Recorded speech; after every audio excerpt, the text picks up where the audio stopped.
عالمی سیاست اور مشرق وسطیٰ کی مستقل امن کی محاذ سے اس وقت کی سب سے بڑی سنسنیخیز اور تاریخی بریکنگ نیوز سامنے آئی ہے۔ حال ہی میں طے پانے والے تاریخی اسلام آباد مفاہمتی یادداشت پر دستخطوں کے تسلسل میں آج 21 جون کو سوئٹزرلینڈ کی خوبصورت پہاڑی ریزورٹ برگنسٹوک میں انتہائی اہم سفارتی اور تکنیکی سطح کے مذاکرات کا باقاعدہ آغاز ہو رہا ہے۔ اس عالمی گرینڈ ڈائیلاگ کو کامیابی سے ہمکنار کرانے کے لیے پاکستان کی اعلیٰ ترین سول اور عسکری قیادت، امریکی نائب صدر اور ایران کا ہائی پروفائل وفد سوئٹزرلینڈ پہنچ چکے ہیں، جہاں پاکستان ٹائم کے مطابق اب سے کچھ دیر پہلے اس تاریخی بیٹھک کا آغاز ہو چکا ہے۔ سفارتی ذرائع سے ملنے والی تازہ ترین تفصیلات کے مطابق وزیر اعظم محمد شہباز شریف اعلیٰ سطح کے وفد کے ہمراہ اسلام آباد سے سوئٹزرلینڈ پہنچ چکے ہیں، جہاں چیف آف آرمی اسٹاف اور chief of defence forces field marshal Syed Asim Munir بھی ان کے ہمراہ موجود ہیں۔ پاکستان اس پورے امن عمل میں ایک مرکزی ثالث کا کردار ادا کر رہا ہے اور پاکستانی قیادت آج برگنسٹوک میں شروع ہونے والے ان تکنیکی مذاکرات کی خود نگرانی کرے گا تاکہ امریکہ اور ایران کے درمیان معاملات کو حتمی شکل دی جا سکے۔ دوسری جانب امریکہ اور ایران کے اعلیٰ ترین وفود بھی سوئٹزرلینڈ میں ڈیرے ڈال چکے ہیں۔ ایران کی جانب سے ایک انتہائی بااختیار اور اعلیٰ سطح کا وفد، جسے اسکول کی طالبات سے منسوب کرتے ہوئے میناب 167 کا نام دیا گیا، اسپیکر باقر کالباف اور وزیر خارجہ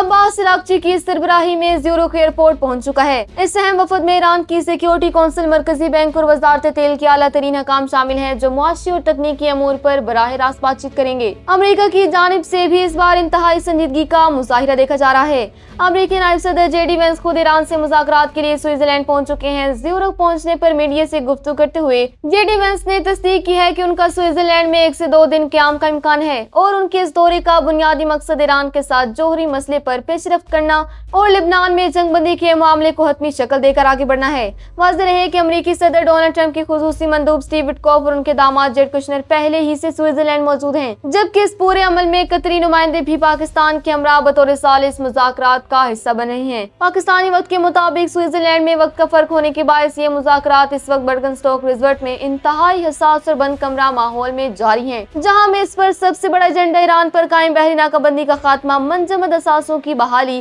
اور لبنان میں مستقل جنگ بندی ہے۔ پاکستان اور قطر کی مشترکہ ثالثی میں شروع ہونے والا مذاکرات کا یہ اگلا دور مشرق وسطیٰ کی تقدیر بدلنے جا رہا ہے اور پوری دنیا کی نظریں اس وقت سوئٹزرلینڈ سے آنے والی اگلی بڑی پیش رفت پر ٹکی ہوئی ہیں۔